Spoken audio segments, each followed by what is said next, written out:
मैंने 13 में हराया था।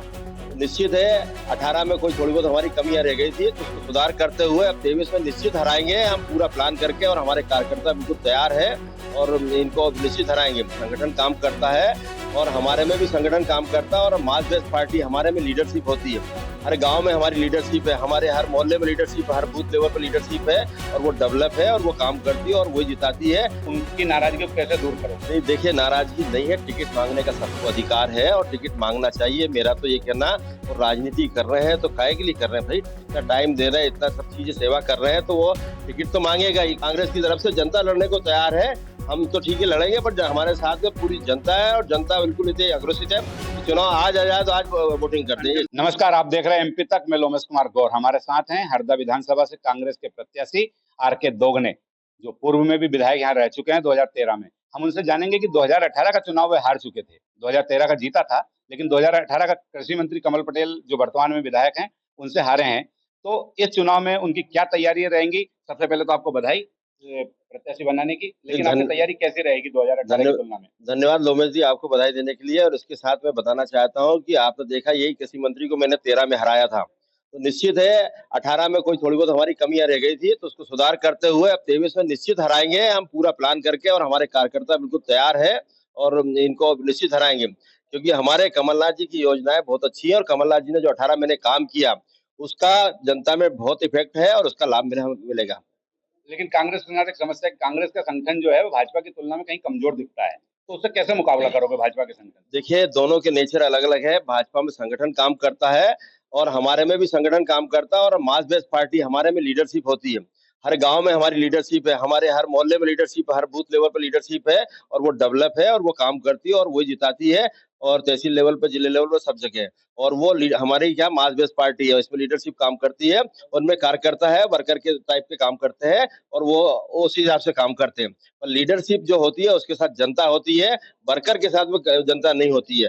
भाजपा में वर्कर के रूप में कार्यकर्ता काम करते हैं, उनकी कोई सुनी नहीं जाती, उनकी कोई बात नहीं मानता, और उनके हिसाब से गांव में विकास नहीं होता। और कांग्रेस में लीडरशिप होती है, गांव में अगर हमारा लीडर है तो वो कहेगा तो उसकी बात मानकर हम लोग विकास के काम करते हैं। कांग्रेस में लीडर ज्यादा है, कार्यकर्ता कम है, मतलब आपकी बात यदि मैं मानूं तो ऐसे में फिर आपका, यदि जो आपको टिकट मिला और जो बाकी एक दर्जन दावेदार टिकट जिनको नहीं मिला, तो उनकी नाराजगी को कैसे दूर करोगे? नहीं, देखिए, नाराजगी नहीं है, टिकट मांगने का सबको अधिकार है और टिकट मांगना चाहिए। मेरा तो ये कहना, और राजनीति कर रहे हैं तो काहे के लिए कर रहे हैं भाई? इतना टाइम दे रहे हैं, इतना सब चीजें सेवा कर रहे हैं, तो वो टिकट तो मांगेगा ही। कोई पार्षद की टिकट मांगता, कोई अध्यक्ष की, नगर पालिका की टिकट मांगता, कोई जिला पंचायत की मांगता, कोई विधानसभा की मांगता, कोई सांसद की।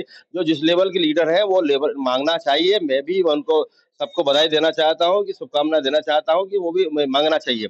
मांगने में कोई दिक्कत नहीं है। पर क्या है, कांग्रेस का नेचर है, जब एक टिकट हो जाती है, नेता हमारे एक टिकट डिक्लेयर कर देते हैं, तो निश्चित है फिर हम एक साथ होकर काम करते हैं, और अभी भी वर्तमान में यही काम करेंगे हम लोग। हमारी पहले भी सब लोगों से बातें हुई है, मिलजुल के काम कर रहे हैं। टिकट मांगने तक का अपना अपना रास्ता था। चर्चा तो ये है कि दोगने जी टिकट मांगने नहीं गए, दोगने जो क्षेत्र में काम धाम कर रहे थे, दूसरे लोग दिल्ली और भोपाल की दौड़ लगा रहे थे, कह रहे थे दोगने जी को टिकट मत दो, बाकी किसी को भी दे दो। नहीं नहीं, ऐसी कहीं बात नहीं हुई है, कोई बात नहीं, ये तो अफवाहें हैं, और अफवाह चलाने वाले भाजपा के लोगों ने अफवाहें चलाई हम लोगों को विरोधाभास पैदा करने के लिए। बाकी ऐसी कोई भावना नहीं है। हम मिले हैं, कल भी मिले और परसों भी मिले, रात को भी साथ में हम लोगों ने खाना खाया, सब लोगों ने जो टिकट के दावेदार थे।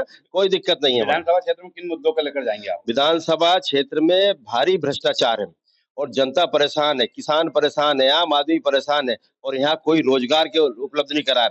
ये मंत्री जी, आप देख लीजिए, 6 चुनाव लड़ चुके हैं और सरकार इनकी है। सरकार के बाद इन्होंने रोजगार की कौन से उपलब्ध कराए? एक तो बता दे, विकास का एक काम बता दे। इन्होंने कृषि कॉलेज की कब से घोषणा है कि आज तक आई क्या? सेंट्रल स्कूल नहीं बन पाया इनसे, मॉडल कॉलेज नहीं बन पाया, खिड़किया में कॉलेज नहीं खुल पाए, ओवरब्रिज नहीं बन पाए। जो मूलभूत सुविधा है वो ही नहीं दे पा रहे हैं। हर क्षेत्र में मैं हरदा को नंबर 1 बनाऊंगा। नंबर 1 कब बनाएंगे? जब बाहर हो जाएंगे तब। हार के बाहर हो गए थे, 13 में बाहर हो गए थे, ऐसी जनता ने नकार दिया था, और अभी भी नकारेगी, क्योंकि झूठ नहीं चलती, झूठ थोड़े दिन चलती है। पिछले चुनाव में जो उन्होंने 18 में खूब लालीपाप दिया, लोगों को आश्वासन दिया मैं ये कर दूंगा, इस बार भूमि पूजन किए, और भूमि पूजन, हजारों भूमि पूजन कर दिए। आप मुझे बताओ, कोई काम शुरू हुआ क्या? भूमि पूजनों के काम, कोई काम शुरू नहीं हुआ। तो ये फर्जी भूमि पूजन किए, फर्जी तरीके से काम के लोगों को लालच दिया है, पर ये काम एक भी नहीं होना, ऐसा हमको पूरा अंदेशा है। और शासन के पास पैसा ही नहीं है, पीडब्ल्यूडी का पैसा नहीं है, और वो इन्होंने भूमि पूजन कराया है। लाडली बहना योजना 450 में गैस सिलेंडर शिवराज सिंह ने घोषणा कर दी, दे रहे हैं, तो उससे आपको क्या लगता है कांग्रेस पे कितना असर पड़ेगा उसका? देखिए, सबसे पहले तो लोमेश भाई बताऊं मैं कि ये योजना हमारी थी। कमलनाथ जी ने 1500 की घोषणा की थी कि 1500 हमारी बहनों को देंगे हम, तो इन्होंने 1000 रुपए शुरू किया। गैस के सिलेंडर 500 का बोला था, तो इन्होंने 450 किया। तो हमारी योजना है, तो इनकी योजना नहीं। और इनको अगर देना होता तो 18 साल से सरकार में बैठे थे, अभी तक क्यों नहीं दिया? चुनाव आया और देने के लिए आज खड़े हो गए। जब हमने घोषणा की उसके बाद इन्होंने चालू की है, तो इनकी कोई योजना नहीं है, ये कांग्रेस की योजना है। डर के मारे इन्होंने किया है, वो भी जनता समझती है। और जनता अभी बिल्कुल समझ रही है कि इनकी महंगाई कहाँ जा रही है। आप वर्तमान में महंगाई देखें, आप इनके काम करने के तरीके देखें, किसानों के साथ लूटपाट देखें, मूंग तुलाई में क्या क्या हुआ, ये सब चना तुलाई में क्या क्या हुआ, ये सब आपको मालूम है। तो ऐसे भ्रष्टाचारियों को हटाने के लिए जनता दृढ़ संकल्पित है आज की स्थिति में। और जनता खुद चुनाव लड़ेगी। हमारे कांग्रेस की तरफ से जनता लड़ने को तैयार है। हम तो ठीक है लड़ेंगे, पर हमारे साथ में पूरी जनता है, और जनता बिल्कुल इतनी अग्रसित है कि चुनाव आज आ जाए तो आज वोटिंग करते हैं। अंतिम सवाल है कि मतदान में सिर्फ अब 1 महीने का समय बचा है, तो आपकी तैयारियां पहले से पूरी थी कि अब मुझे चुनाव लड़ना है, पार्टी ने इशारा कर दिया था पहले ही? नहीं, देखिए, ऐसा इशारा वगैरह की कोई बात नहीं होती है। चुनाव लड़ना है, पार्टी ने टिकट आज डिक्लेयर किया हमारा, आज से हम प्रत्याशी पार्टी के हो गए। और काम तो हम पहले से कर रहे हैं, क्योंकि इसी जनता ने मुझे विधायक बनाया था। तो मेरा कर्तव्य बनता था और मेरा धर्म बनता था कि उनकी सेवा करना। मैंने 5 साल हारने के बाद भी मुझे 80,000 वोट मिले थे, लगभग 80,000 वोट मिले थे, तो मैंने सेवा की। और उस सेवा का प्रतिफल फिर मुझे पार्टी ने आज फिर टिकट दिया इस है। बार कितने वोट से जीतने का आपको अनुमान है? इस बार कम से कम 21,000 वोटों से हम जीतेंगे, और उससे प्लस ही होगा, माइनस नहीं होगा। तो जीत के प्रति आशान्वित हैं आर के दोगने, और वो कह रहे हैं कम से कम हम 21,000 वोट से जीतेंगे। एमपी तक के लिए हरदा से लोमेश कुमार गौर की रिपोर्ट।